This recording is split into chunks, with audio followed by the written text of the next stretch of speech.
Eu vou ler essa primeira parte de Apocalipse 20 e a gente vai usar alguns slides ali para conversar mais um pouquinho sobre esse tema.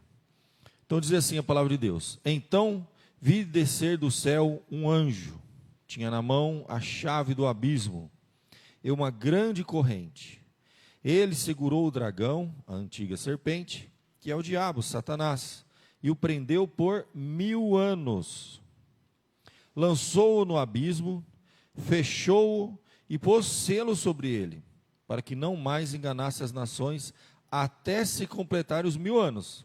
Depois disto, é necessário que ele seja solto por pouco tempo. Vi também tronos, e nestes sentaram-se aqueles aos quais foram dada autoridade de julgar. Vi ainda as almas dos decapitados por causa do testemunho de Jesus, bem como por causa da palavra de Deus, tantos quantos adoraram a besta, nem tampouco a sua imagem, e não receberam a marca na fronte e na mão, e viveram e reinaram com Cristo durante 1000 anos. Os restantes dos mortos não reviveram até que se completasse os 1000 anos. Esta é a primeira ressurreição. Bem-aventurado e santo é aquele que tem parte na primeira ressurreição. Sobre esses, a segunda morte não tem autoridade. Pelo contrário, serão sacerdotes de Deus e de Cristo e reinarão com ele 1000 anos. Quando, porém, se completarem os 1000 anos, Satanás será solto da sua prisão e sairá a seduzir as nações que há nos 4 cantos da terra, Gog e Magog, a fim de reuni-las para a peleja. O número dessas é como a areia do mar. Marcharam então pela superfície da terra e sitiaram o acampamento dos santos, a cidade querida. Desceu, porém, fogo do céu e os consumiu. O diabo, sedutor deles, foi lançado para dentro do lago de fogo e enxofre, onde já se encontram não só a besta, como também o falso profeta, e serão atormentados de dia e de noite pelos séculos dos séculos. Então é isso, meus queridos. Esse aqui é o texto da Bíblia que fala sobre os 1000 anos, né? Quem estava aqui não foi o domingo passado, acho que foi domingo retrasado, né, gente, que nós falamos sobre a escatologia. Eu preciso fazer essa breve introduçãozinha rapidamente de novo, para a gente lembrar o que é escatologia, o que a gente está estudando aqui. Então a gente viu, eu pedi para o pessoal colocar no telão lá de novo, isso, põe lá no início, volta tudo lá. Acho que é o último slide, volta. Ai, maravilha. A gente viu semana retrasada que a palavra escatologia vem do grego eschatos, que significa o último, as últimas coisas, né? E logia, que é o estudo, o tratado, o discurso. Significa literalmente o estudo do fim dos tempos, a consumação final de tudo, segundo a concepção bíblica cristã. Então é isso que a gente está fazendo aqui. Eu acredito que 3 domingos a gente mata isso aqui, tá? Nós vimos que ela é inaugurada, há uma razão para a gente compreender isso, que difere de todas as outras interpretações escatológicas da Bíblia, de outras igrejas. Porque na escatologia inaugurada, a nossa crença é que o fim dos tempos foi inaugurado na vida, morte e ressurreição de Jesus, e que, embora o reino de Deus esteja presente, há aspectos nele que são o já e o ainda não.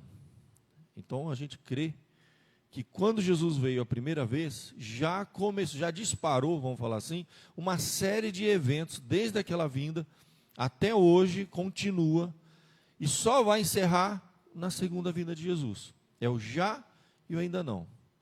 Então essa foi a introdução que a gente fez. E a gente acredita, aqui ó, olhando panoramicamente, você tem o Antigo Testamento, na Antiga Aliança, a vinda de Jesus, o Novo Testamento é a história da igreja e a eternidade. O que a gente crê? Que na vinda de Cristo já iniciou o reino de Deus. Essa é a visão do reino de Deus. O reino na esfera humana se refere a território. Na linguagem bíblica se refere ao governo, aquilo que Cristo domina. Jesus já está reinando. Quando Cristo veio a primeira vez, subiu, quando ele sobe, ele fala assim: toda autoridade me foi dada. Agora vocês vão ir, portanto, pregar o evangelho a toda criatura. Então, no Antigo Testamento, eles estavam aguardando Jesus vem, estabelece seu reino, não é um reino terreno, ele não sentou num trono, mas ele reina espiritualmente, né? Toda autoridade foi dada nos céus e na terra, ele conquista já isso. E aqui nós estamos vivendo nesse período, né, em que o evangelho está sendo pregado a todas as nações, até a volta de Cristo que será consumado. É o famoso já e o ainda não. Olha, Jesus falou de um reino como uma realidade presente. É chegado o reino dos céus. Ele falava isso quando ele estava pregando. Mas ele também falava de coisas futuras, sobre a vinda e o reino. A gente viu vários versos, eu não vou repetir, mas que mostra essa dinâmica do já e o ainda não. E o Apocalipse 20 é justamente o texto que mais fala do tal do milênio. E essa aqui é a grande discussão quando a gente estuda. Por quê? No estudo que a gente fez na Confissão de Fé, fala muito assim da situação dos mortos, aqueles que partem, onde ficam, como é que funciona, tal. E a igreja, a maneira que ela entendeu o milênio, todas as coisas vão girar em torno disso. Então, existem 3 formas de entender esse milênio. A Bíblia está falando de 1000 anos, 1000 anos, 1000 anos, 1000 anos. Então, existem 3 formas, basicamente, se você for ver, por exemplo, essa aqui, essa pré-milenismo, então ela se divide em subcategorias, tem muito mais, mas as 3 principais é essa. Amilenista, pré-milenista e pós-milenista. Nós acreditamos que o milênio não é literal, que não vai ser assim, vai começar a contar agora 1000 anos contado. Por quê? Porque em nenhum momento a Bíblia fala, Jesus não dá data para nada. Não dá data, não foi dado data para a primeira vinda de Jesus, dava sinais. Falava que na plenitude dos tempos, né, ia ser o momento de Deus, mas ninguém sabia. O povo ficou milênios esperando a primeira vinda de Jesus. Não foi literal. Aí quando ele fala da volta de Jesus, a mesma coisa. Todo mundo quer saber data, quer com precisão, o dia e hora que chega, como é que é. Não tem, não sabemos. Não há precisão. E fica claro, ao estudar a palavra de Deus, que esses 1000 anos, nós estamos lendo Apocalipse. Apocalipse, à noite, quem está acompanhando o estudo de Apocalipse, a maior marca do livro de Apocalipse, qual que é? É um livro simbólico, não é literal. Então você tem muita simbologia. Se Deus não deu data, nem para a vinda, nem para a volta, nem na primeira, nem para a segunda, Deus não deu data de nada. Ele ia dar precisão na coisa mais importante que tem, que é o período entre a primeira e a segunda vinda de Jesus. Ele ia dar uma precisão? Não. E a Bíblia chega a dizer que 1000 anos para Deus é como um dia. Então, é um longo período que a gente não sabe, porque nunca foi dito nada com precisão sobre dia. Nada, não tem na Bíblia isso. Ninguém sabe, o povo sempre quer saber. Mas que dia, quando é, como é que vai ser? Deus não poderia fazer isso. Então, assim, foi dado simbolicamente um período. Fala, 1000 anos. Então, Apocalipse fala de maneira simbólica. Então, nós acreditamos, aqui em Apocalipse 20, que é o único texto que fala desses 1000 anos, né? O que aconteceu aqui? Nós acreditamos que Satanás foi realmente... a ideia aqui, olha, uma grande corrente segurou o dragão. A ideia é de foi limitada a ação dele. Não foi o juízo final, porque ele volta, o poder dele, uma ação dele. Então, durante um período, vai ter vários textos que a gente vai ver que Jesus ele amarra, né, o ladrão, Jesus amarra o dragão. E a ideia é de que ele limita a ação para poder dizer o seguinte: olha, agora todo o poder me foi dado. Satanás está amarrado no sentido de que a igreja tem agora autoridade para ir pregar o evangelho a todas as nações. Ela ainda sofre tentação, perseguição. Jesus diz que o diabo anda ao vosso derredor, a palavra de Deus diz, né? Então ele não está extinto, ele não está julgado, ele está atuando. Ele continua derrubando as pessoas. Só que ele não tem poder para quê? Para enganar as nações. Apocalipse 20 fala disso. Porque se a gente for pensar, até a vinda de Jesus, gente, o mundo era ignorante da palavra de Deus. Poucos tiveram contato com o povo de Israel durante o Antigo Testamento e tiveram algum conhecimento muito superficial. Agora não, nunca tinha acontecido isso. Quando Jesus vem, não, vocês vão por todo o mundo pregar o evangelho a toda criatura. E eu acho maravilhoso quando a gente fala isso, que eu vou pedir para você abrir lá em Mateus Abre o Evangelho segundo Mateus. Olha só. Como faz sentido para a gente agora Mateus 24.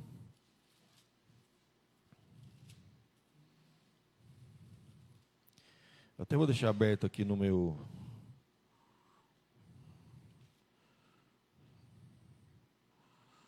Ó, o sermão profético de Jesus, em Mateus 24, quando ele fala que será pregado o evangelho a toda criatura,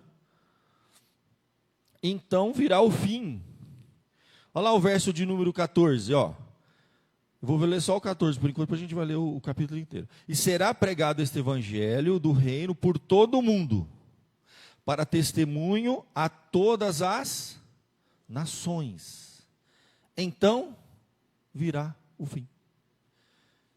E se você ler antes, está falando o quê? Das tribulações, as perseguições, o princípio das dores. Que ele fala o princípio das dores, mas não é o fim, é o princípio. Então o que a gente entende? Que quando Jesus veio a primeira vez, ressuscitou, amarrou Satanás, falou para a igreja, agora ó, toda autoridade foi dada, agora Satanás não tem poder mais para impedir o avanço da igreja, porque está escrito, as portas do inferno não prevalecerão contra a igreja, não vai prevalecer, mas vai atacar, vai ter luta, vai ter embate, mas a vitória é certa, somos mais que ser vencedores em Cristo como igreja.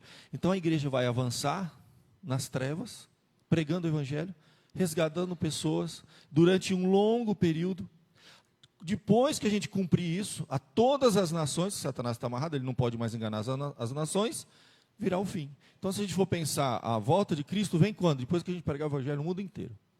Então, qual que é a única preocupação que a igreja tem que ter nesse mundo aqui? Fazer as melhores festas, as melhores confraternizações, os melhores encontros. Quanto o culto for mais bonito, o pregador pregar mais bonito. Não, a gente tem que estar com uma coisa na cabeça.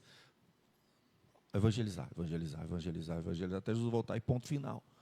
Poderia não ter prédio, poderia não ter organização nenhuma, poderia não ter denominação, poderia não ter nada disso que a gente dedica 99% de toda a nossa energia, todos os nossos recursos.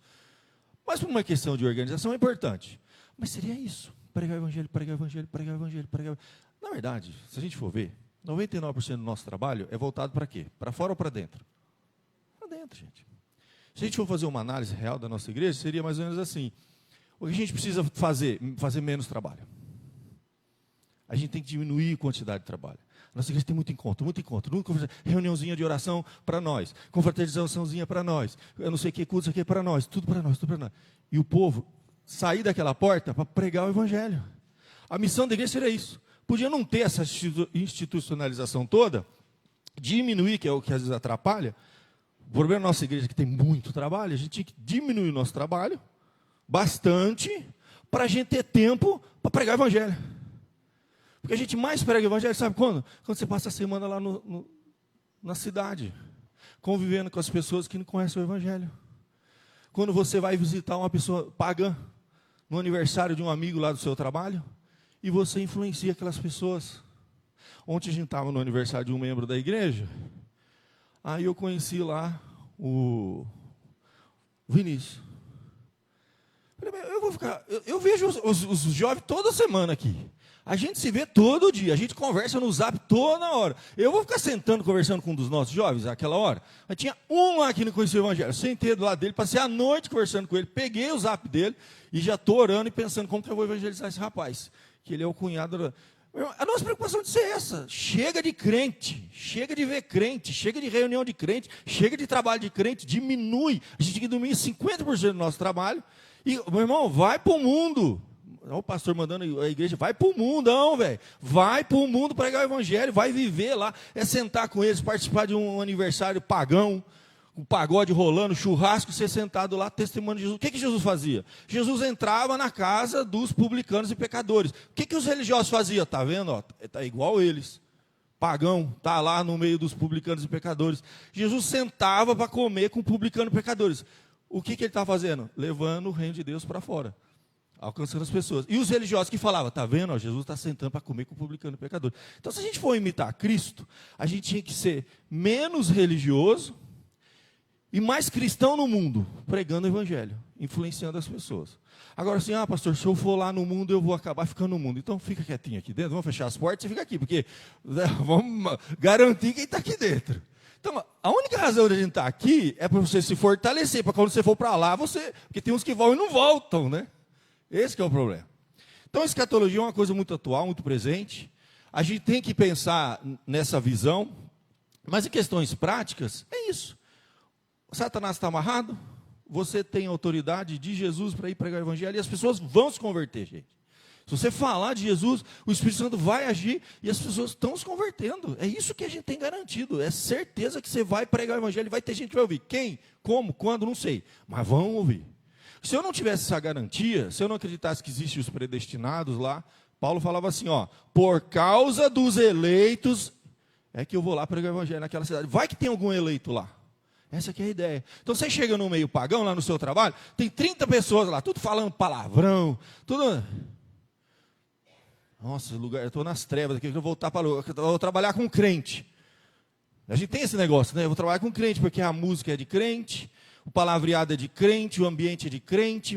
Então, meu irmão, nós não estamos no céu ainda. Você vai para o mundo, conversar com gente que fala palavrão, com gente que faz um monte de coisa errada, num mundo injusto, ser luz nas trevas, testemunhar o evangelho, pregar o evangelho.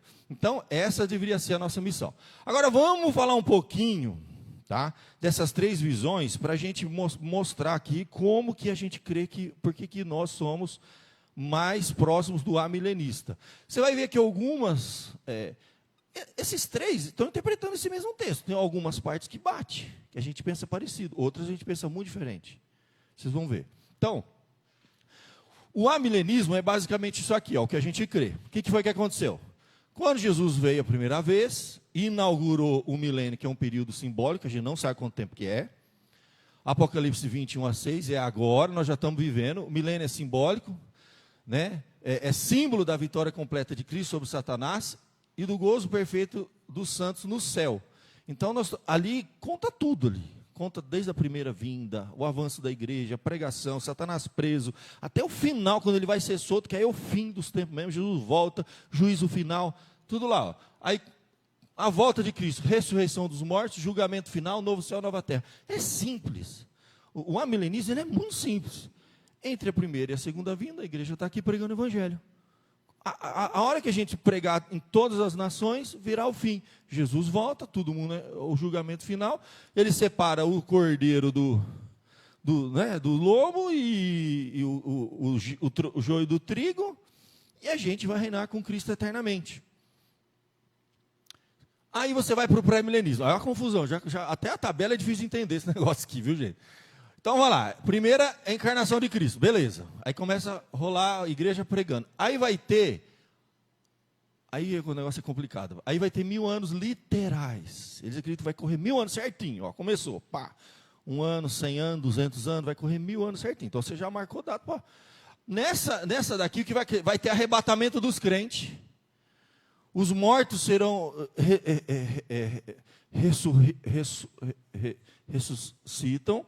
Os vivos são arrebatados, corpo glorificado, volta para a terra, aí eles voltam para a terra, então assim, arrebata, transforma o corpo, volta para a terra, cai e voltei de novo, com superpoderes, Marvel. Aí então os crentes são corpo glorificado aqui na terra, aí eles vão viver 1000 anos com os não transformados. Então vai viver crente com corpo glorificado durante 1000 anos, com pagãos com corpo não glorificado aqui na terra. Você consegue imaginar já isso aí? Já começa a complicar o negócio. Aí durante 1000 anos, o que vai acontecer? Jesus vai amarrar Satanás, aí o evangelho vai ser pregado. Aí durante esse milênio, o governo de Cristo com os santos, Jesus vai estar reinando fisicamente, tem essa também. Então Jesus vem, senta num trono aqui, fica reinando 1000 anos aqui na terra, gente crente com ele, com o corpo glorificado aqui na terra, gente pagão com o corpo não glorificado aqui na terra, Jesus sentado no trono, durante 1000 anos reinando nessa terra caída. Satanás amarrado. Entendeu? Aí, depois, Satanás é solto para enganar as nações, com Jesus reinando aqui, Jesus luta com Satanás, aí depois vai ter a ressurreição dos pagãos para o juízo final e a gente vai junto a reinar lá no céu e julgar todo mundo e é um rolo. Esse é o se alguém falar que é pré-milenista, você já vai rir da cara do cara, mas não ri. Porque tem gente que crê nisso, a gente tem que respeitar. Eles crêem 1000 anos literal. Jesus vem, reina aqui na terra, o povo de Deus é arrebatado, transforma o corpo, volta para a terra de novo, reina com Cristo 1000 anos. É um rolo. Então isso aqui é o pré-milenismo, tá? E o pós-milenismo, ele é um pouco parecido com a gente, só que tem uma diferença básica que eu vou mostrar para vocês. Eles creem também que através da vinda de Cristo, vai durante a igreja vai pregar, o milênio é o reinado de Cristo por meio da difusão do evangelho. Eles parecido com a gente, só que há uma diferença. A volta de Cristo também, igual a gente, ressurreição dos mortos, julgamento final, novo céu e nova terra. Só que a diferença é mais ou menos assim. O pós-milenista, ele crê que, na medida que a gente vai pregando o evangelho, o que vai acontecer? O mundo vai se tornando cada vez melhor, ficando quase parecido com o céu aqui na terra. E nós acreditamos que não, que o mundo só vai piorar. Que quando a gente lê Mateus 24, a perseguição só vai aumentar, o mundo vai se apartar cada vez mais de Deus, o mundo vai se tornar cada vez mais pagão, cada vez mais perseguição, e vai intensificando a perseguição, vai intensificando, no final Jesus volta. Eles acreditam que vai ser o contrário, que o mundo vai melhorando, que as pessoas vão se convertendo, as nações inteiras vão se converter. Eles creem também na conversão dos judeus, o pré-milenista também, todos os judeus vão se converter. Então, ele tem uma diferença, parece simples, mas não, você vai ver na prática, isso vai ficando estranha. Então, algumas coisas é parecido com o pós-milenismo. Por exemplo, eu acredito que quando se fala de primeira e segunda ressurreição, e a Bíblia fala, Apocalipse fala, o que nós vamos fazer com essas duas ressurreições? Os pré-milenistas acreditam que é aquela, primeira quando Jesus volta, aí todo mundo vem para a terra, aí depois vai ter uma segunda ressurreição. Nós acreditamos que a primeira ressurreição, eu creio, muito parecido com os pós-milenistas, é quando o evangelho é pregado e a pessoa estava morta, seus delitos e pecados, ele nasce de novo. Tá? Eu acredito mais nessa linha, que é um pouco mais parecida com eles aqui, com o pós-milenismo. A milenista, a maioria dos presbiterianos, não é oficial isso da igreja, tá? Acredita algo parecido, mas quando João olhou lá, Apocalipse 4, domingo passado, o trono, e já tinha cristão lá reinando com ele, em 24 tronos, acreditava que essa foi a ressurreição, eles já estão lá vivos, reinando com Cristo. Então, essa divergência não vai mudar nada na questão prática nossa, entende? Mas eu acredito que a primeira ressurreição é essa, quando a pessoa converte, ela nasce de novo espiritualmente, e aí depois vai morrer, e vai ressuscitar de novo. Isso para mim explica muita coisa, porque olha, essa grande diferença, eu já estou com Cristo, eu já tenho o Espírito Santo, eu já sou salvo, mas vou ter que morrer de novo. Eu tenho que morrer para deixar esse corpo.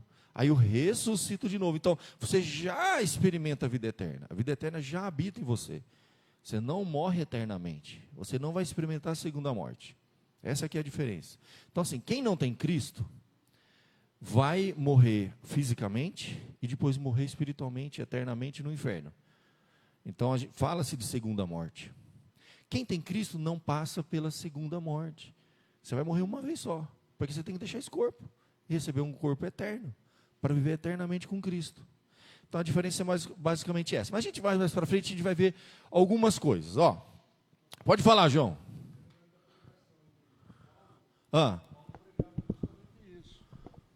Ele fala, se ressuscitasse com Cristo, buscai as coisas lá do alto, onde Cristo está sentado. Quer dizer, ele falava isso para a igreja. Boa, João, boa. Né? A primeira ressurreição é essa. A gente crê nessa primeira ressurreição. Nós estamos mortos, né? Ele fala, mortos em delitos e pecados, vós ressuscitastes com Cristo. Certeza que é isso. Eu creio nisso. Eu acho muito mais claro na Bíblia isso. É o que o João falou perfeito. Nós já ressuscitamos com Cristo, nós já estamos reinando com Cristo, aqui, avançando com a igreja, pregando o evangelho, já servimos a Cristo. Essa é a primeira ressurreição. Nós estávamos mortos nos nossos delitos e pecados, e nascemos de novo. Então, essa é chamada na Bíblia muitas vezes que já ressuscitaste com Cristo. Boa, João. Então, a gente crê que a primeira ressurreição é espiritual, vamos falar assim, e a segunda é física, definitiva. É quando você vai deixar esse corpo, que você vai morrer, e vai um dia ter um corpo glorificado. E quem estiver vivo na vinda de Cristo vai ser arrebatado e vai todos para o céu para estar reinando com Cristo. Isso eu creio. Pode falar. Quem mais? Pode dar o microfone lá para eles.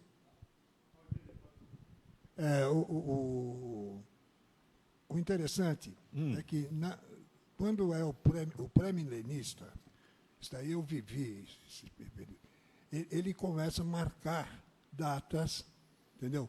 Marcar fatos que encaixam assim. Então, por exemplo, o Gorbachev, que tinha uma mancha na testa, era uma marca, era um selo. Já era a marca na testa. Que fala aí fica procurando sinal em tudo, fica doido. É uma doideira. É uma doideira demais. E isso daí dentro da igreja presbiteriana... Tinha muito no passado. Saco. Tinha muito. Eu vou falar, com todo respeito, os pastores mais antigos presbiterianos, a maioria... É porque o pré-milenismo tem várias vertentes. Existe o pré-milenismo histórico, que ele é menos complicado, mas muitos pastores eram. Eu mesmo fui discipulado por um pastor que era pré-milenista. E eu vou ser sério, tudo que ele pregou, eu bebia, assim, nossa, batia. Mas quando chegou nisso, eu falei, não, alguma coisa não está batendo. E eu não entendia, entendeu? Depois que eu fui para o seminário, estudei teologia, aí eu falei assim, ele é de uma geração de pastores, que o pré-milenismo foi muito difundido aqui no Brasil. Porque é uma área de estudo que não é tão, assim, aqui no Brasil, geralmente, quem mais fala sobre isso, gente? Vamos falar a verdade. Quem mais fala sobre isso? Quando você recebe folhetinho, toda hora só fala disso. Quem é? Testemunho de Jeová? Adventista?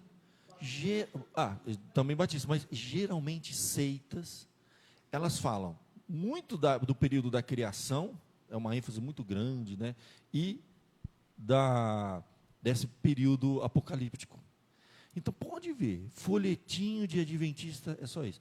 E os adventistas, vocês sabem, chegaram a marcar dia, hora, arrecadaram milhares de reais, de dinheiro, de dólar, construíram uma casa, porque não, Jesus vai voltar, vai reinar terrenamente aqui. Construíram até a casa de Jesus, depois foi um rolo porque ele não voltou. Aí eles falaram, não, nós erramos aqui, é mais 1000 anos, não sei o quê. Eu sei que já marcaram data. Tem seitas aí marcando data para a volta de Cristo. Tem seitas marcando data para o fim do mundo. Teve aquela seita lá nos Estados Unidos que ele falou, não, vai ser o fim do mundo. E aí eles tomaram aquele chá envenenado e morreram milhares de pessoas. Isso vive acontecendo. As seitas vivem em torno desse negócio. Marcando data, é o fim. Eu me lembro de irmãos, um irmão na época, eu não vou citar o nome da época da Filadélfia, ele era pré-milenista, e a convicção dele era tão grande que Jesus já estava voltando, ele ia ver a volta de Jesus, que ele não tinha um muro na casa dele, tinha uma cerca lá, e a família, vamos fazer o muro, não, vamos gastar dinheiro com isso não, porque Jesus está voltando. Ficou anos uma cerca lá na frente da casa, isso era piada na família. Aí os familiares falaram, não vamos, se Jesus voltar ou não importa, nós vamos fazer um muro aqui. Então assim, às vezes isso afeta a vida prática da pessoa. Eu não vou citar não, mas é uma pessoa muito conhecida, que é antigo, que deve estar rindo, lembrando de que as pessoas... E era um presbítero, e conhecia muito a palavra, eu aprendi muito com ele. Só que a visão dele, pré-milenista, era essa. O pré-milenista é assim, estourou uma guerra, pronto. Prepara a mala, chegou, estou vendo ele ali, estou vendo ele ali. Então assim, por um lado, eles vivem mais a expectativa da volta de Cristo, né? E a gente vive como se Jesus não fosse voltar. E ele vai voltar, e ele pode voltar a qualquer momento, e a sua casa vai ficar aqui, seu dinheiro, seu carro. Esse que é o problema, sabe aquela questão dos talentos que enterrou? Isso que é o problema. Se Jesus voltar, tem igreja que tem que ter, tipo assim, 200 mil reais em caixa por uma segurança se acontecer alguma coisa.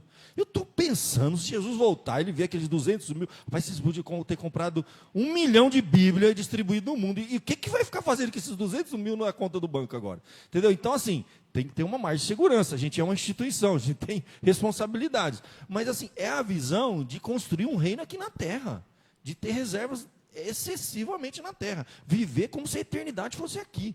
Gente, não é aqui. Não vamos viver como hippie. Irresponsavelmente. A gente tem que pensar no futuro, na aposentadoria, no plano de saúde. Não estou falando isso, de ter uma reservinha, deixar alguma coisa para o filho, se der. Mas cuidado para você não viver como se a eternidade fosse aqui, porque não é. Tudo vai ficar aqui. Jesus pode voltar e a sua casa vai ficar, seu carro, seu dinheiro, tudo que você juntou, trabalhou, 70% de toda a sua energia foi para guardar algo, aí Jesus volta, fica o algo aqui. E você vai falar, o que eu fiz com isso? Então, instituição pode cometer esse erro, uma família pode cometer esse erro, a gente não vai viver igual hippie, mas a gente tem que ter um equilíbriozinho, falar assim, gente, é o seguinte, eu estou aqui para servir a Cristo. Eu quero ter o necessário para mim, para ajudar as pessoas, para dar um conforto para minha família, ter alguma reserva, mas passou disso, gente. É acumular, acumular, acumular, para quê? Entende? Então, assim, eu vou servir o reino de Deus, vou fazer o reino de Deus, porque Jesus só vai voltar depois que o evangelho for pregado em todo o mundo. Eu acho que teve mais gente que levantou a mão, né? O João também já tinha levantado, depois pode... Não? Então tá bom, pode falar, Iberê. Não, é que existia, ou deve existir ainda, o famoso chamado da meia-noite, entendeu? É.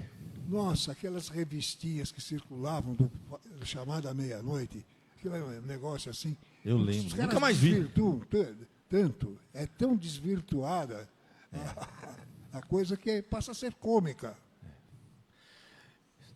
Na verdade, isso afeta a vida prática da gente. Se você crê na volta de Cristo, ele realmente pode voltar, em qualquer momento, a gente sabe disso. A gente que crê que o milênio já está correndo há 2000 anos. O milênio está correndo há 2000 anos. Então, Jesus pode voltar realmente. Quando a gente lê mais Mateus 24, você vai ver assim, que é o princípio das dores. A gente já está vivendo, já teve guerra, já teve pandemia. Quando a gente entrar nos cavalos do Apocalipse, os cavaleiros do Apocalipse, você vai ver que já o pálido da pandemia, uma grande pandemia. Eu acredito que a maior pandemia que a humanidade já sofreu em escala mundial foi essa daí. Você tinha a peste bubônica, você teve febre amarela, entende? Mas no nível que a gente teve, em escala mundial, com milhões e milhões de pessoas morrendo, milhares e milhares, né? Não, nunca tivemos, realmente. Então, assim, a gente está vendo os sinais. O Jesus fala para a gente ver os sinais. Então, a gente está vendo que o relógio está rodando. É fato isso, entende? Quem é cego, e Jesus diz que vai ser como na época de Noé. O que a turma fazia na época de Noé? Ninguém se preparou. Casava e a turma só estava preocupada com as coisas desse mundo, dessa vida, e só, e ponto final. O crente é aquele que constrói aqui, mas ele está atento, meu irmão. Fica, ó, o negócio está se cumprindo, Jesus está voltando. Isso aí faz com o quê? Com que evangelize mais. Não é pecado você trabalhar e ganhar dinheiro, ficar rico. O problema é você viver como se a eternidade fosse aqui. Se Jesus vai voltar, o que eu faço? Eu vou me aprofundar mais. Eu quero conhecer mais a palavra, eu quero me tornar uma pessoa rica materialmente, mas rica espiritualmente. Eu quero pregar o evangelho, porque Jesus vai voltar, e ele me despertou para uma vida eterna, e eu estou aqui para levar outras pessoas também para a eternidade. Porque quando Jesus voltar, meu irmão, já era. Quem está com Cristo está, não vai ter período para pensar, para falar, não vai. Isso aí é a nossa visão. Voltou, meu irmão. É fechar a porta da arca de Noé. Quem está para fora fica, quem está para dentro fica. É a história do rico e o Lázaro. Entende? O rico foi e falava, Senhor, eu pregar o evangelho, eu preciso ir lá para contar para eles que o negócio é sério. Quem morre vem para cá. E ele fala, não, ele já tem Moisés e os profetas. E quem é Moisés? Os salmos, é a pregação do evangelho, a lei. Então, assim, o evangelho é o único meio de avançar. Então, ó, o mundo antes da volta de Cristo. O que nós, amilenistas, ou a maioria dos presbiterianos que são amilenistas, espera o crescimento e declínio simultâneo. É o que nós estamos vendo. O evangelho sendo pregado, almas realmente estão se convertendo. Gente, pensa, o evangelho começou aonde? Você olha lá, aquela regiãozinha da Palestina, ali onde Jesus vivia. Não saía dali, gente. O evangelho foi para a Europa inteira, países inteiros se converteram. Ó, Europa, Inglaterra, são países protestantes. Você olha para aquele mundo ali, o evangelho avançou de uma forma absurda no Ocidente. Depois atravessaram os mares, vieram para a América do Norte, um país protestante. O evangelho realmente avançou. Você vai lá para a Austrália, ele espalhou. Hoje, o Brasil é um dos países que mais cresce o evangelho. Tudo é um monte de coisa errada, eu sei, mas não tem. É um fenômeno que a gente está vivendo aqui. O catolicismo vai desaparecer aos poucos. Só que tem detalhe, a gente já está vendo o declínio. Você olha para a Europa não é mais um país protestante. A gente chama de uma era pós-cristã. O que mais cresce hoje lá, o que é? Muçulmano, islamismo, está tomando conta. Ontem, conversando com um menino lá, morou em Portugal, ele falou, cara, é assustador.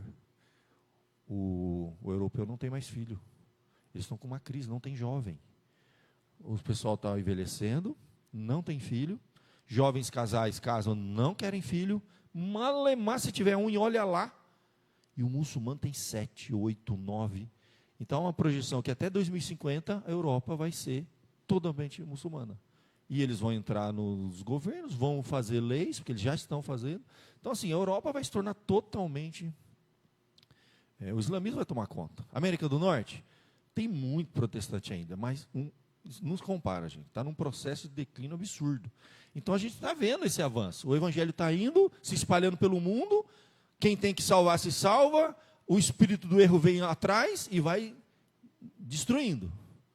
Vai fechar o globo. A hora que fechar, quando o evangelho for pregado em todo o mundo, Jesus volta. Então, a gente já está vendo isso acontecer. O evangelho avançou nesses 2000 anos para o mundo, e ele já está vivendo um processo em algumas regiões do mundo de declínio já. A gente está vivendo esse processo. Pensa, as 7 igrejas do Apocalipse, quantas delas ainda existem? Nenhuma. O evangelho naquela região onde Jesus pregou, não existe.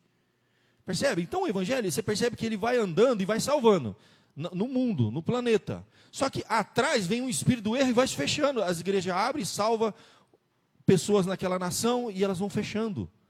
Quando a gente olha na história da igreja, as igrejas têm um começo, meio e fim, fisicamente, institucionalmente falando.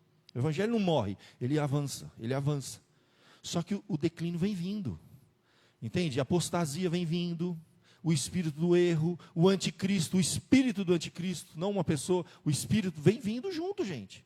Então, isso para mim só cumpre o que está escrito aqui.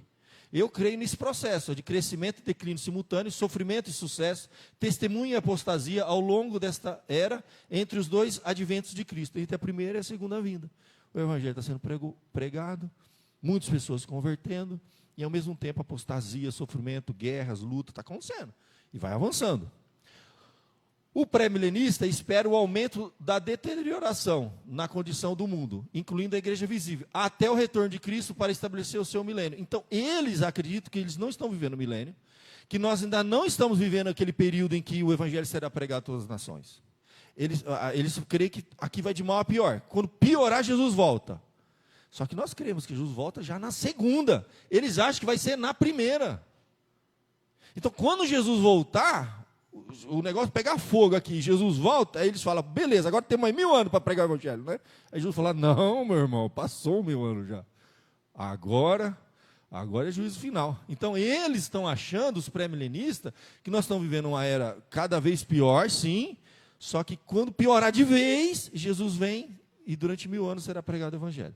Nós não queremos nisso. Nós queremos que nós já estamos vivendo esse negócio. O evangelho está sendo pregado. As nações... Gente, o evangelho saiu lá de Nazaré e foi espalhando por todos os continentes do mundo. O evangelho está avançando. E o pós-milenista? Espera que as coisas melhorem gradualmente. A mentalidade dele é isso, que o mundo vai se tornar um lugar melhor na medida que a gente evangeliza. As pessoas se tornam melhor. O mundo vai ser pior. O que eu creio na Bíblia é que o mundo vai se tornando um lugar cada vez pior. Porque as pessoas vão se separando. Quem é de Deus, quem não é, perseguição.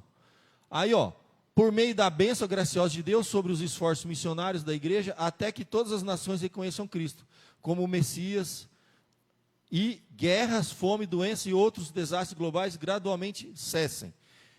Eles pensam o inverso da gente.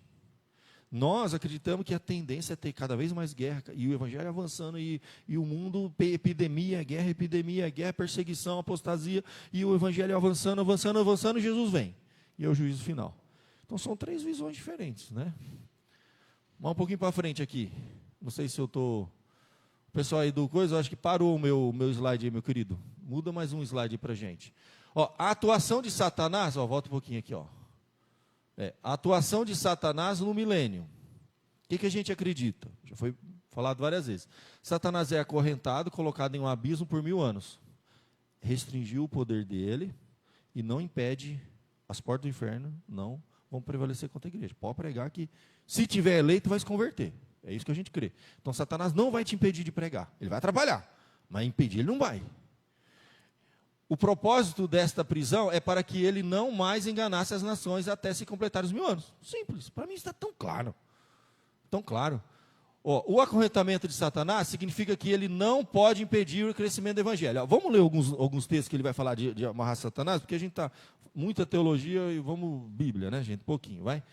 Abre lá em Mateus 12, 28 e 29. Dá o microfone para alguém, os diáconos, fique esperto. Quem for ler, levanta a mão, que eu vou deixar vocês lerem, que assim a gente vai avançando, tá? Então, ó, Mateus 12, 28 a 29.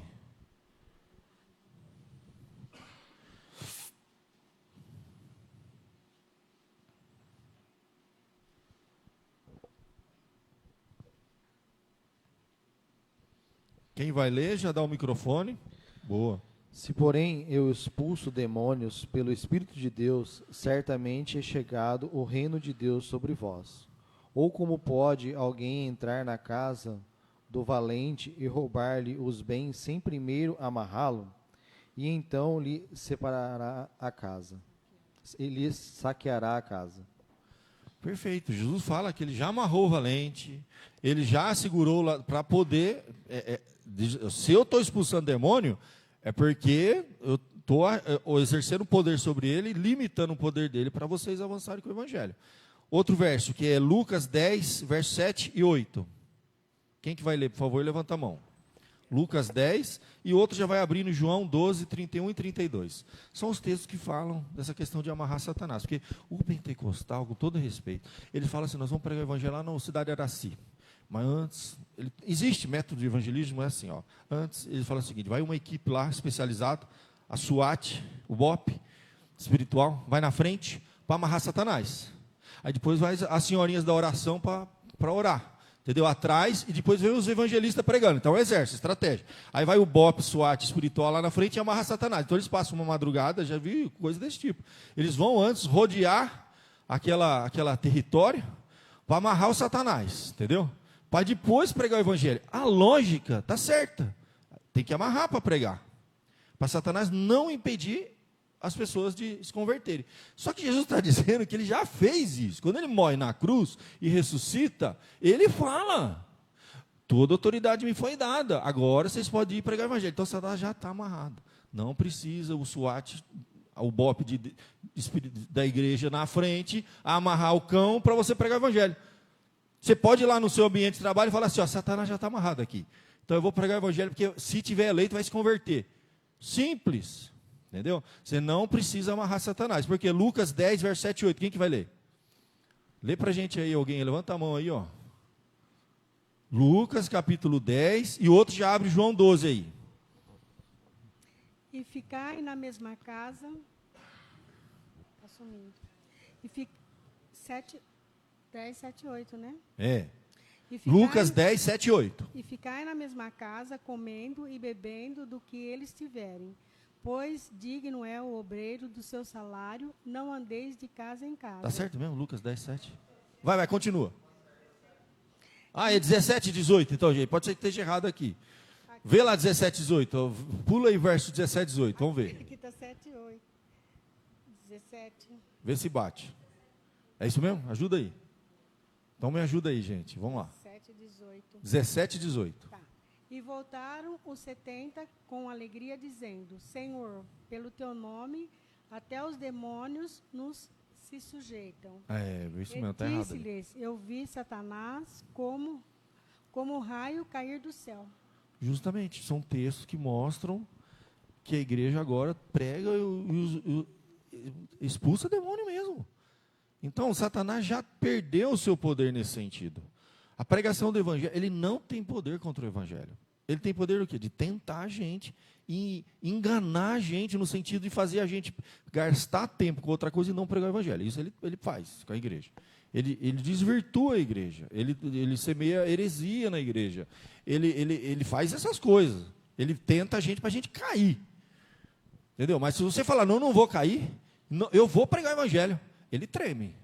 Se você for lá e pregar o evangelho, ele tem, porque ele está amarrado, ele não tem poder para impedir você pregar o evangelho. E se você pregar, o Espírito Santo vai agir, as pessoas vão se converter e ele não vai mais ter poder sobre algumas pessoas. Você tem pessoas na sua família que você olha, fala, não, só por Deus mesmo, mas é por Deus mesmo. Só Deus vai libertar essa pessoa das drogas, do vício, do pecado, entendeu? Daquela mentalidade autodestrutiva. Você olha e fala assim, não é possível. Pode falar, meu irmão. Vai, leia aí, Ricardo. Eis aí, vos dei autoridade para pisar de serpentes e escorpiões, e sobre todo o poder do inimigo, e nada absolutamente vos causará dano. Agora, é claro, você vai ver uma serpente, escorpião. Teve caso aí de jeito que pegou a cobra, e teve um pregador nos Estados Unidos, tem um vídeo na internet que ele pega, é picado pela cobra e não vou morrer, e morre. Então, assim, a ideia não é literal, né, cara? Não é literal. Agora, a serpente, quem é a serpente, gente? Quem que é a serpente nessa história? Você tem poder nesse sentido, de avançar, e o Satanás não tem poder com você. Entendeu? A gente não vira super-herói, mas o texto está falando isso. É a ideia de ousadia, de não ter medo. Né? De falar assim, ó, a gente está tendo o propósito de Deus, a gente está tendo o plano de Deus, eu fui chamado para isso, Deus quer isso. Se você ficar com medo, mas se a gente for, e se não der certo, e se não... não pode. Paulo fala que ora para que Deus nos dê o espírito de ousadia. Então, o que o Ricardo leu é que a igreja tenha ousadia. A igreja tem que ter ousadia mesmo. Tem que ter ousadia. Você chega um cara sozinho num país, entende? Pensa, em 1850 e pouco, vinha um jovem chamado Simon, um país católico, que tinha histórico de perseguição. E há uma briga muito interessante, porque antes dele tinha já um protestante pregando aqui. E era anglicano. Quem era? Quem lembra? Aqui no Brasil, antes da igreja presbiteriana chegar, tinha um protestante pregando aqui. Dr. Robert Calley. Teve outros também. Mas esse aí é importante, porque Robert Calley, deixa eu contar uma coisa para vocês rapidinho. Ele foi missionário na Ilha da Madeira, Portugal, e lá católico. Ele era médico. E ele usava a medicina para pregar o evangelho, né? Ele foi tão perseguido, tentaram matar ele. Ele saiu fugido da Ilha da Madeira, vestido como se fosse uma mulher doente, uma velha doente, cheia de trapo, numa maca, com o pessoal dele escondendo ele, e ele numa maca, dizendo que tinha uma doença contagiosa, para entrar no navio, para voltar para a Inglaterra sem ser morto, porque queriam matar ele. A ilha inteira procurando, vão matar o Dr. Robert Calley, que ele é um protestante, está pregando aqui. E ele saiu fugido de lá. Foi para a Inglaterra, se reorganizou e veio para cá. Dr. Robert Calley e Sarah Calley. Ficaram um bom tempo pregando o evangelho, discretamente, só para inglês, porque ele já tinha sofrido lá na Ilha da Madeira. Ele estava aqui, e o evangelho não ia. Ele pregava para protestante, porque foi permitido. O Brasil tinha tratado com os ingleses e vinha aqui engenheiro. Você olha essas pontes, essas estações, você vai lá na estação, aqui mesmo em São Carlos, ou nas estações da Luz, você vê que aquelas construções é tudo engenheiro inglês que veio morar aqui. E foi feita uma mudança na Constituição do nosso país para que pudesse pregar o evangelho, ter reunião, culto a católico, que não fosse católico, mas os templos não podiam ter aparência externa de igreja, e era permitido capelão, ou missionário, ou pastor protestante vir para o Brasil, mas ele não podia pregar para o brasileiro. Ele ia pregar só para o europeu protestante que morava aqui, por questões comerciais. Isso era a situação do evangelho aqui no Brasil. Não ia para frente. Aí quem vem? Simon. Simon não estava nem aí. Ele não tinha sido perseguido na Ilha da Madeira, ele não tinha passado por nada disso, ele queria pregar o evangelho. Ele chegou já no porto, já subiu lá em cima do navio e já fez um culto lá, e já saiu pregando o evangelho, já fundou o primeiro jornal protestante da América Latina, já abriu igreja em todo lugar, presbitério, e ele estava avançando e... Aí, a história é interessante, tem cartas que a gente lê. Que o Robert Calley foi e falou: ô, rapaz, calma, você está chegando aqui, você é menino novo, sangue novo, você está muito ousado, rapaz, você não sabe de nada, você não sabe o que é pregar num país de católico, você está atrapalhando o meu trabalho aqui. E eles começaram a ter um atrito, porque Simon queria, não temos tempo, rapaz, bora pregar o evangelho. E o cara lá, já mais velhão, falou assim, devagar, e eles tiveram um atrito, brigaram, não trabalharam mais junto, porque Robert Calley tinha uma visão assim, vão devagar, porque ele quase morreu lá na Ilha da Madeira. E Brasil, você pensa que não? Tem foto de igrejas presbiterianas queimando e com os jagunços na porta, armado, muita igreja foi queimada aqui. Tinha perseguição realmente aqui. Depois que o presbiterianismo cresceu aqui, muita perseguição, muita dificuldade, teve gente morta. Era uma situação muito difícil, mas ele era ousado. Ele tinha ousado. Se ele não fosse, não ia ter igreja presbiteriana, que foi uma das primeiras. Então a gente fala que ele foi o primeiro missionário que implantou a primeira igreja. Robert Calley, ele era quase um capelão que pregava para os ingleses com muito calma, devagar, para não dar problema com os católicos aqui. Então é uma visão.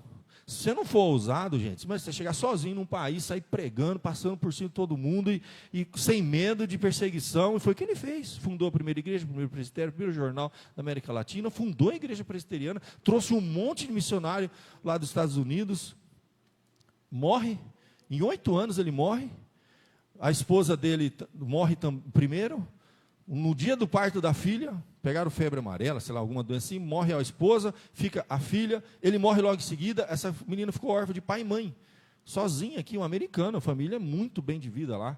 Ele era formado em Direito em Princeton, ele tinha uma vida maravilhosa lá nos Estados Unidos. O que o cara veio fazer aqui? Casou, trouxe a mulher dele, morreu em 8 anos e deixou a filha órfã sozinha. Essa filha nunca casou, nunca teve filho. Até pouco tempo atrás ela estava viva, já uma idosa, ela voltou para os Estados Unidos e uma comitiva da igreja presbiteriana foi lá, acho que foi no cento e poucos anos da igreja presbiteriana do Brasil, foram lá fazer uma homenagem para ela, né? Então assim, tem gente que deu a vida, morreu, em 8 anos ele morreu aqui no Brasil, avançando, gente, entrando nesse interiorzão, pregando o evangelho para tudo quanto é lugar, primeiro pastor a ser ordenado aqui no Brasil, um padre, que era padre em Brotas, reverendo, se tornou o padre José Manuel da Conceição. Então, assim, a ousadia dos antigos, gente, é que fez que o evangelho chegasse aqui. Você não ia estar sentado hoje aqui com ar-condicionado, ouvindo, teve gente que morreu, para o evangelho chegar aqui no Brasil. E teve crente que falava, mais devagar, vai devagar, cara, você não, vai dar problema isso aí, devagar. Então, assim, a igreja que não tiver ousadia, ela não vai. A gente tem uma tendência a se fechar, liga o ar, e a gente fica aqui reclamando, né? O ar está muito gelado, pastor. Entendeu? É o problema nosso, discutiu. A comida não estava boa, o churrasco não estava bom. Entende? Se deixar, a igreja vira um lugar que a gente vira um lugar de reclamação e não entende o que nós estamos fazendo aqui. Então, assim, isso tudo é questão prática. Nós estamos vivendo o evangelho sendo pregado entre a primeira e a segunda vinda de Cristo. O pré-milenismo, ele crê lá em Apocalipse 19, 17 e 21, retrata a destruição do poder por trás do anticristo, Satanás. Isso ocorre em 2 estágios. Então, na visão deles, vai acontecer o seguinte: Satanás é preso literalmente por 1000 anos, como a gente viu. Eles acreditam, então, que vai piorar. Aí Jesus vem, Satanás é preso por 1000 anos, literalmente. Aí ele interpreta capítulo 20, verso 3, para que não enganasse as nações, como havia feito através do anticristo.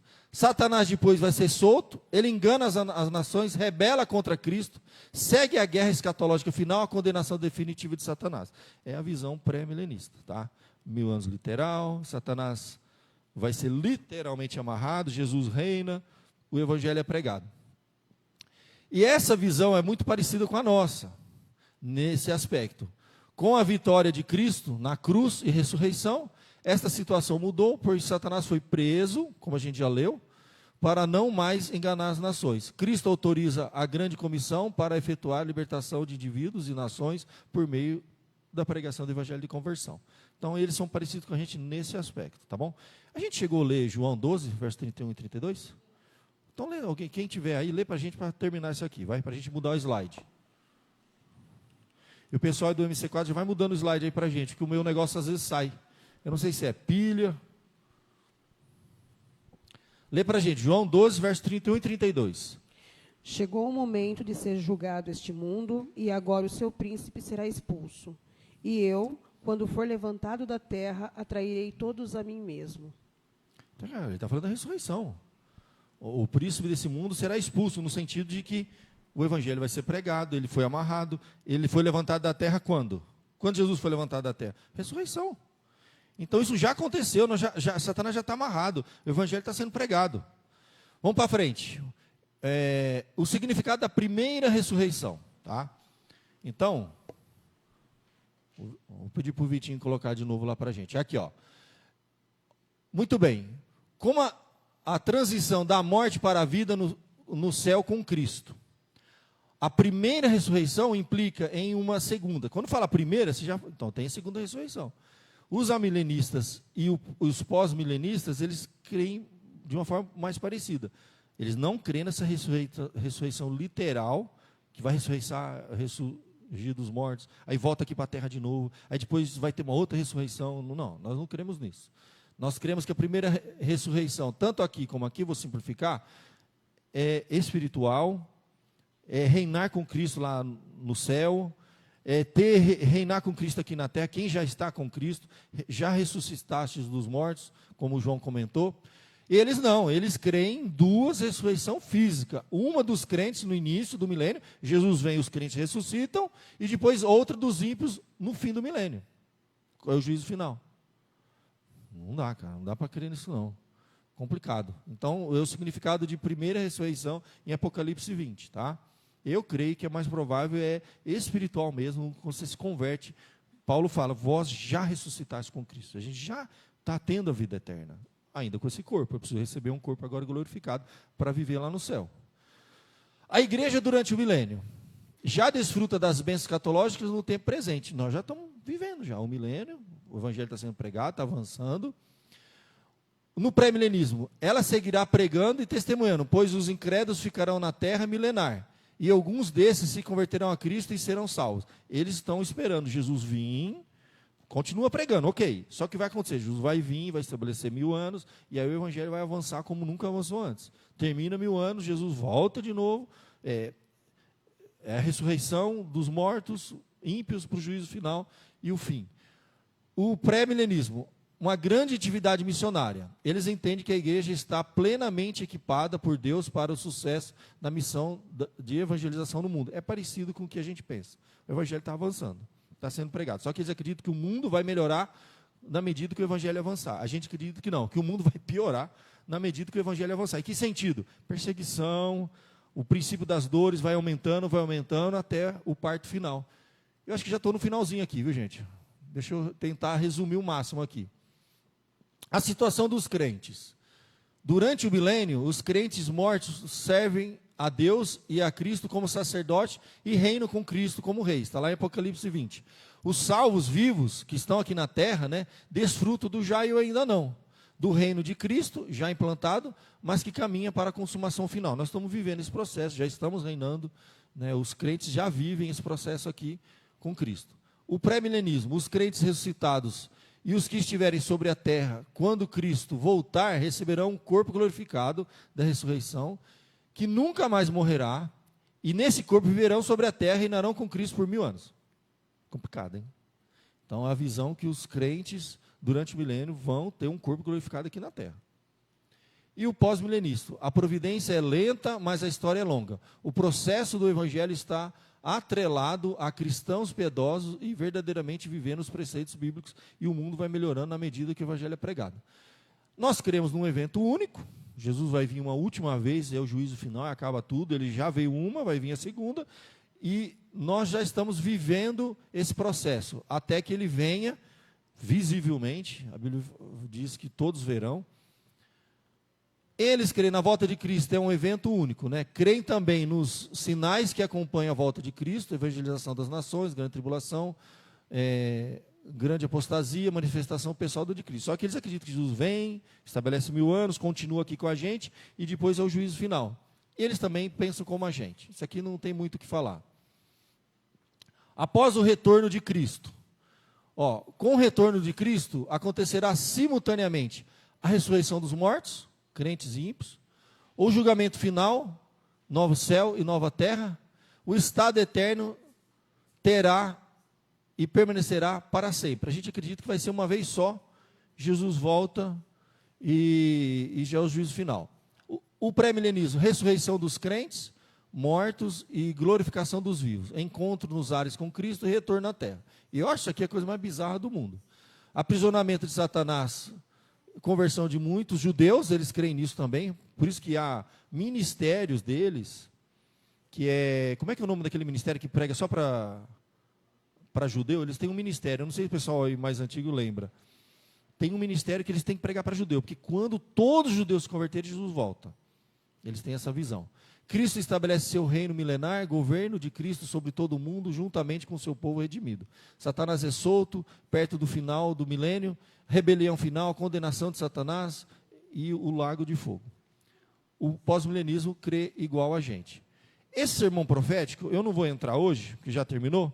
Então, o último domingo, acho que domingo que vem a gente encerra, a gente tirar mais dúvidas, vou entrar nesse sermão, falar da grande tribulação, vamos falar um pouquinho mais sobre a situação daqueles que morrem em Cristo, onde eles estão e tudo mais, que é aquilo que está mais na nossa revista e foi o que mais gerou dúvida, tá bom, gente? Esse é um panorama rápido, você não precisa decorar tudo, você não precisa entender tudo, você tem uma visão, você crê isso, que Jesus já veio, Satanás está amarrado, o evangelho tem que ser pregado e ele vai voltar e ponto final. E se começar a entrar em muito detalhe, você fica doidinho. Eu mesmo, eu assisti um monte da internet e falei, pelo amor de Deus, está dando mais confusão. Olha, a nossa visão é simples. Primeira, segunda, acabou. Estou vivendo. Pregar o evangelho e ele vai voltar. E eu acho isso tão claro na Bíblia, bate com tudo e é simples. Tá bom, irmãos? Eu vou encerrar essa parte com uma oração e eu já passo para o nosso irmão presbítero, que vai ter as crianças, tudo, e a gente já faz o encerramento. Vamos orar. Para fechar o vídeo nosso aqui. Pai querido, nós te louvamos porque a tua palavra nos esclarece muitas coisas, Senhor. Ela anima a igreja a pregar o evangelho e nos dê mais ousadia, Senhor. Nos dê visão, nos dê, ó Pai, a direção do teu Espírito para que a tua igreja cumpra a missão que o Senhor nos concedeu, ó Pai. Tem misericórdia de nós, pois muitas vezes esquecemos, ó Pai, a nossa finalidade, o propósito, por que estamos aqui ainda, tanto como indivíduos, como igreja, Senhor. Ajuda-nos a viver uma vida aqui, ó Deus, avançando, ó Pai, prosperando, não é pecado, cuidando da nossa família, cuidando das pessoas que o Senhor colocou sob o nosso cuidado. Mas não podemos esquecer, ó Deus, qual o grande propósito nosso é testemunhar a Cristo, testemunhar com a nossa família, testemunhar com a nossa vida, aonde estivermos, Senhor. Esse período que estamos vivendo entre a primeira e a segunda vinda de Cristo, nós só estamos aqui ainda, Senhor, para que outras pessoas te conheçam, o evangelho será pregado em todo o mundo, então virá o fim. Ajuda-nos, ó Pai. Desperta a tua igreja, desperta o teu povo, fortalece, ó Deus, a nossa fé. Satanás, ele não tem poder para impedir o avanço do evangelho, mas ele tem poder para nos desanimar, Senhor, nos tentar, nos perseguir, mas que isso não aconteça com a nossa vida, Pai. Ajuda-nos e abençoa-nos, é o que eu te peço, com perdão dos nossos pecados, em nome de Jesus. Amém.